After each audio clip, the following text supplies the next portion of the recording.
नमस्कार मित्रों, खेल और खिलाड़ियों की आवाज़ खेल पथ में आपका हार्दिक स्वागत है। दोस्तों, हमारे देश में दो आशाराम हैं। एक धर्मगुरु आशाराम और दूसरे खेल गुरु आशाराम। धर्मगुरु आशाराम फिल वक्त जेल में है, लेकिन खेल गुरु आशाराम अभी बाहर है। इनके अंधभक्त ये मानने के लिए तैयार ही नहीं कि उनके आशाराम कुछ गलत भी कर सकते हैं। दरअसल ये अंधभक्ति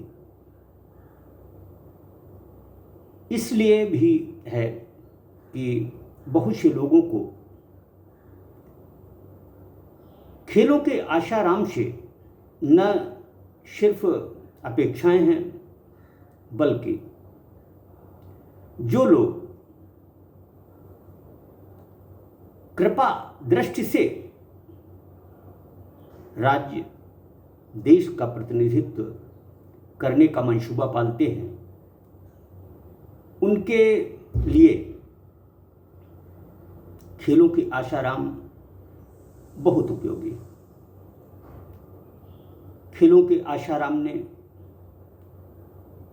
बहुत सारे खिलाड़ियों को राष्ट्रीय खिलाड़ी ही नहीं, अंतर्राष्ट्रीय खिलाड़ी भी बनाया है। दरअसल खेलों के आशाराम की दरिया दिली किसी से छिपी हुई नहीं है। दरअसल जिस तरह खेलों के आशाराम इस समय जगह जगह मुखर होकर अपनी सफाई देते फिर रहे हैं, सच ये है कि यह मानसिक रूप से न केवल परेशान हैं, बल्कि मानसिक बीमारी का भी शिकार है। इनके अनुयायी इसलिए भी परेशान हैं कि कहीं उनके भी राज फाश न हो जाए। दरअसल जो लोग शीशे के महलों में रहते हैं, उन्हें दूसरे के घरों में पत्थर फेंकने का कोई हक नहीं होता, लेकिन खेलों के आशाराम फिल वक्त पत्थर न केवल फेंक रहे हैं, बल्कि पत्थर में सिर भी पटक रहे हैं। खेलों के आशाराम के अनुयायियों से मेरा आग्रह है कि बहुत सारे राज हैं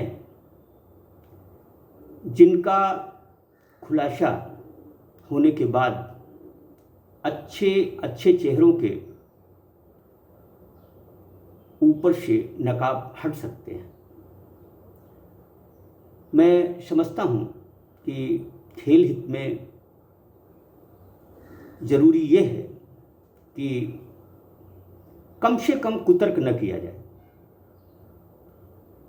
अनुयायी होना अलग बात है, लेकिन यदि हम अंधभक्ति की गिरफ्त में आ जाएंगे तो इससे न सिर्फ आशाराम बल्कि उनके अनुयायियों को भी काफ़ी मुश्किलों का सामना करना पड़ सकता है। मैं पीठ पत्रकारिता का हिमायती नहीं हूँ, यह दुनिया जानती है। पत्रकारिता मेरी रोजी रोटी नहीं है। दरअसल जिस दिन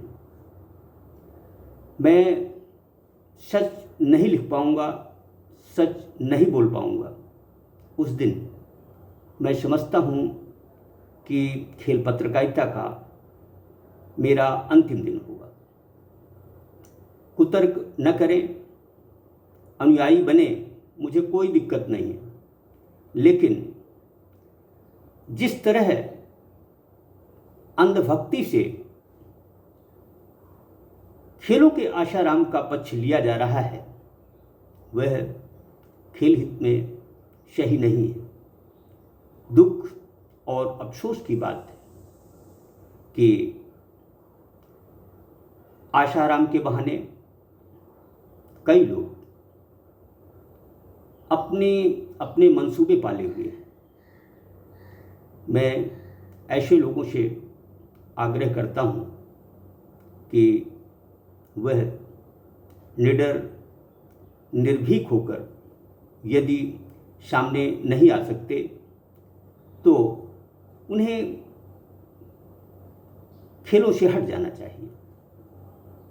खेल भावना का सूचक है और यदि हम खेलों के मूल मंत्र को भूल चुके हैं या आत्मसात नहीं करना चाहते हैं तो मैं समझता हूँ कि खेलों में रहने का मुझे कोई हक नहीं है। आशाराम का पक्ष लें, लेकिन कुतर्क न करें, क्योंकि बहुत सारे ऐसे दस्तावेज खेलपत के पास हैं जो कि तूफान खड़ा कर सकते हैं, लेकिन मैं नहीं चाहता कि हम उन लोगों के चेहरे से नकाब उतारें जो कि आशाराम की ही तरह व्यभिचार में शामिल हैं। जय हिंद, जय भारत।